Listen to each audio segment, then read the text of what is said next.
Hello दोस्तों, कैसे हैं आप सब लोग। आशा करती हूँ अच्छे होंगे। हमारी आज की कहानी का नाम है शौक। मम्मी देखो तो ज़रा, प्रिया भाभी के सूटकेस में कितने सुंदर सुंदर टॉप जींस स्कर्ट शॉर्ट्स हैं। ननद नित्या खुशी से उछलते हुए बोली।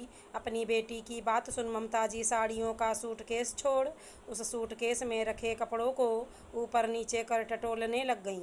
तभी प्रिया बाथरूम से बाहर आई। अपनी सास के हाथ में टॉप और शॉर्ट्स देख सकपकाते हुए बोली, मम्मी जी आपको कुछ चाहिए था, मैं मदद करूं। बहू तुम्हारी हिम्मत कैसे हुई हमारे घर में इस तरीके के कपड़े लाने की। हम तो अपनी बेटी को भी ऐसे कपड़े नहीं पहनने देते। और तुम। प्रिया अपने आप को संभालते हुए बोली, मम्मी जी हम लोग हनीमून के लिए मालदीव जा रहे हैं, इसीलिए सोचा इस तरह की वेस्टर्न ड्रेसेस रख लूँ, फैशन में हैं। बहू मेरी बात ध्यान से और कान खोल कर सुनना। वैसे मुझे ना ये हनीमून वनीमून का सिस्टम समझ में नहीं आता, मगर अनुराग के जिद करने पर मैं तुम दोनों को अकेले इतनी दूर जाने की इजाज़त दे रही हूँ। मगर खबरदार, साड़ी का पल्ला सिर से सरका तो मुझसे बुरा कोई नहीं होगा। ये बात मैंने अनुराग को पहले ही समझा दी थी, अब तुम भी समझ लो तो बेहतर होगा। शादी से पहले तुम क्या पहनती, क्या खाती थी, हमें उससे कोई मतलब नहीं, मगर शादी के बाद तुम्हें हमारे घर के नियम हिसाब से रहना होगा। और अगली बार जब मायके जाओ ये सूटकेस वहीं पटक कर आना और अपने सारे शौक मायके जाकर ही करना, ससुराल में पूरी करने की सोचना भी मत। गुस्से से बोल कमरे से बाहर चली गईं। अनुराग और प्रिया की शादी को 4 दिन हुए हैं। 2 दिन बाद वे लोग हनीमून पर निकलने वाले हैं। इसीलिए प्रिया ने घूमने जाने वाले सूटकेस की पैकिंग मायके में ही कर ली थी, ताकि शादी की रस्मों रिवाजों के बीच उसे परेशानी ना हो। और बड़ी सावधानी से छुपाकर पलंग के नीचे रख दिया था, मगर न जाने कहाँ से ननद रानी की नज़र उस पर पड़ गई और रायता फैल गया। प्रिया ने शाम को सारी बात अनुराग को बताई। तब वो बोला, अरे यार थोड़ा सा ध्यान से काम करती। मेरी माँ पुराने ज़माने के हिसाब किताब की हैं। मैंने तुमको पहले ही वार्निंग दी थी, अब भुगतो। मगर अब मैं हनीमून पर क्या पहनूंगी। माँ जी ने तो साफ मना कर दिया और बोला है आज के बाद मुझे इस घर में साड़ी के अलावा कोई और परिधान नहीं पहनना है। नई नवेली दुल्हन मुँह लटकाए बोली। तो पति का दिल पिघल गया। अरे यार तुम चिंता क्यों करती हो, वैसे भी कौन सा हमें हमेशा यहीं रहना है। मैं दिल्ली तुमको अपने साथ लेकर चल रहा हूँ। और रही बात हनीमून के कपड़ों की, तो वो तुम रास्ते से शॉपिंग कर लेना। प्रिया खुश होकर अनुराग के गले लग गई। अगले दिन अनुराग और प्रिया निकल पड़े अपने सपनों की दुनिया को जीने। मगर लौटकर अब धरातल की दुनिया में आना था, जो उसकी सास ममता जी उसे लाने वाली थी। सफ़र की थकान बहुत थी, इसीलिए प्रिया सुबह सोती रह गई। ममता जी जोर से दरवाज़ा पीटने लगीं। अरे बहू, बहुत हुआ सैर सपाटा, अब घर गृहस्थी के काम सीखोगी या यूं ही कुंभकर्ण की तरह सोते हुए जीवन निकाल दोगी। हमारे तो कर्म ही फूट गए ऐसी बहू पाकर, जिसे ससुराल में रहने का तरीका ही नहीं पता।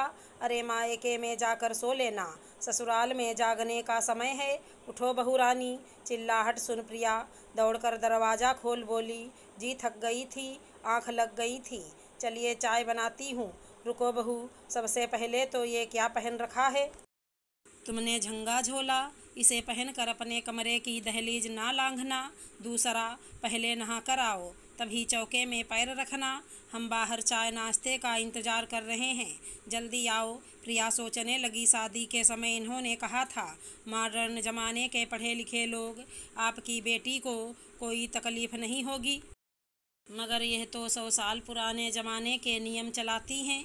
खैर जैसे तैसे प्रिया घर के नियम समझ रही थी। ये सोच अपने प्यार और अपनेपन से अपनी सास का दिल जीत लेगी। अब अनुराग की छुट्टियां ख़त्म होने को थी। वो जाने की तैयारी में जुट गया और प्रिया को ये बोल छोड़ गया कि कुछ दिन घर वालों के साथ रहो। मम्मी तुम्हें इतनी जल्दी मेरे साथ जाने नहीं देंगी। नई बहू हो, सबके शौक होते हैं, और फिर ये तो तुम्हारा घर है, आराम से रहो। बोल दिल्ली चला गया। खाना हमेशा ममता जी के कहे अनुसार ही बनता, मगर आज उन्होंने मूंग की दाल और पालक आलू बनाने को बोला। दोनों ही चीज़ों के नाम सुन प्रिया चिढ़ गई। चुपचाप कुकर में दाल चढ़ाने रख, पालक साफ कर, आलू काट रही थी कि सोचा मूंग की दाल तो मैं खाती नहीं, एक काम करती हूँ, आलू टमाटर की सब्जी बना लेती हूँ, कम से कम 2 रोटी खा पाऊँगी। सोच उसने सब्जी बना डाली। दोपहर में जब सब खाना खाने बैठे तो प्रिया की थाली में अलग सब्जी देख ममता जी भुनभुनाई, ये क्या बहू, तुमने अपने लिए अलग खाना बना लिया, कल को तुम रसोई भी अलग कर लोगी। यही लक्षण सिखा कर भेजे तुम्हारे मायके वालों ने।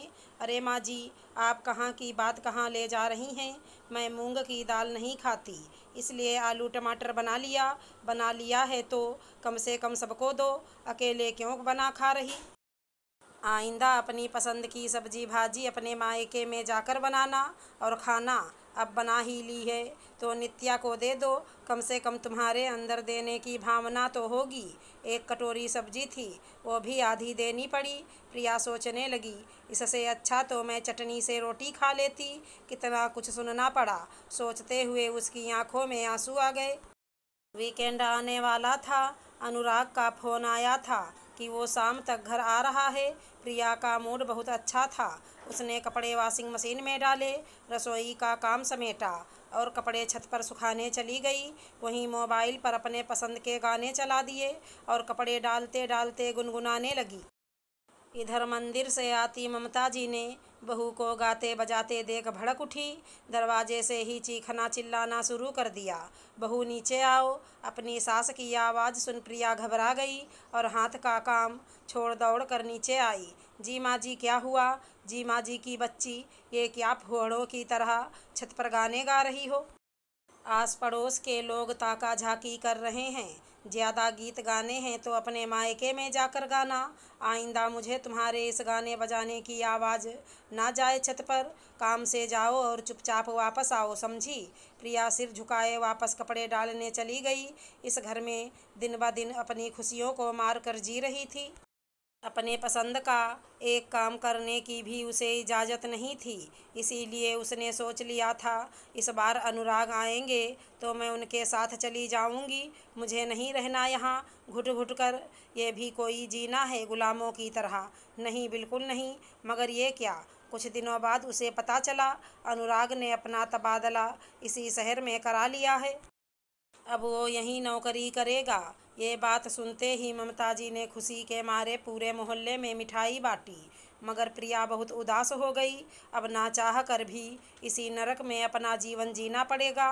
इसलिए अब उसने ममता जी की बातें सुनने की आदत डाल ली। वे जो कहती चुपचाप मान लेती, घर की सुख शांति बनाए रखने के लिए। इतना बलिदान तो दुनिया की हर बहू देती है, फिर वो कोई अनोखी तो थी नहीं। कुछ दिनों बाद नित्या की शादी तय हो गई। घर में सभी खुश थे। तभी नित्या बोली, मम्मी मुझे MBA करने मुंबई जाना है। 6 महीने बाद मेरी जॉब लग जाएगी। भैया से बोलिए मेरा टिकट करवा दें। तेरा दिमाग तो ठिकाने पर है। पढ़ाई तो हमने इसलिए करवाई थी ताकि तुझे अच्छा लड़का मिल सके। तू ये नौकरी वोकरी के चक्कर में ना पड़। तेरी शादी पक्की हो गई है, जाकर अपनी गृहस्थी संभाल। और अगर दामाद जी बोलें तो करती रहना अपने शौक पूरे ससुराल में। ममता जी हाथ नचाते हुए बोली, मम्मी नौकरी मेरा शौक नहीं है, ये मेरी आत्मनिर्भर है। जब मेरे पास 4 पैसे होंगे, ससुराल वाले मुझे शौक भी पूरे करने देंगे, वरना ज़िंदगी भर चूल्हे की लकड़ी समझकर उपयोग करते रहेंगे। भाई आप तो समझदार हो, प्लीज़ मम्मी को समझाओ ना। तब अनुराग चिल्लाया, चुप हो जाओ। मम्मी से कोई ऐसी बात करता है। मम्मी जो भी फैसले लेती हैं बिल्कुल सही होते हैं। अभी फ़िलहाल के लिए सब भूल जाओ। शादी के बाद अपनी सास पति से बात करना। वो समझदार और पढ़े लिखे हैं, मुझे यकीन है वो मना नहीं करेंगे। रसोई में खड़ी प्रिया से रहा नहीं गया। वो दौड़कर कमरे में पहुंची और बोली, आखिर कब तक एक बेटी अपने शौक ससुराल में पूरे करेगी और एक बहू मायके में। माँ जी नित्या को अपनी ज़िंदगी जी लेने दीजिए, उसे नौकरी कर लेने दीजिए। क्या पता कल उसे ये सब नसीब हो या ना हो। और आप किस समझदार और पढ़े लिखे परिवार की बात कर रहे हैं। मेरे पिता ने भी यही सोचकर मेरी शादी की थी और यहाँ आकर मैं अपनी पसंद के कपड़े नहीं पहन सकती, सब्जी नहीं खा सकती, गाना नहीं गुनगुना सकती, नौकरी तो बहुत दूर की बात है, सोच भी नहीं सकती। तो फिर क्या गारंटी है कि नित्या के ससुराल वाले उसे उसकी मन की करने देंगे? और पति लोग क्या भरोसा, कमरे में झूठ बोलते हैं और माँ के सामने आज्ञाकारी पुत्र बन जाते हैं। बेचारी बहू तो कसमसा कर रह जाती है। उसका दर्द मुझसे बेहतर कौन जानता है। प्रिया का दिल उसके सीने में जोरों से धड़क रहा था। उसे लगा आज तो सासू माँ उसे हमेशा के लिए मायके ही भेज देंगी। प्रिया की बात सुन सारे कमरे में सन्नाटा छा गया। उसके कहे एक एक शब्द सही थे। आखिर ससुराल में उसने पाबंदियां ही पाई थी, कभी अपनी मर्जी का कोई काम भी नहीं कर सकती थी। फिर कैसे बेटी के ससुराल वालों से उम्मीद की जा सकती है कि वो उनकी बेटी को उनके शौक़ पूरे करने देंगे। कुछ सोच समझ कर ममता जी बोली, पुरानी धारणाओं के चलते शायद मैंने बिना सोचे समझे अपनी बहू और बेटी पर पुराने नियम थोपने की कोशिश की, क्योंकि शायद ये सब मेरे साथ भी हो चुका है।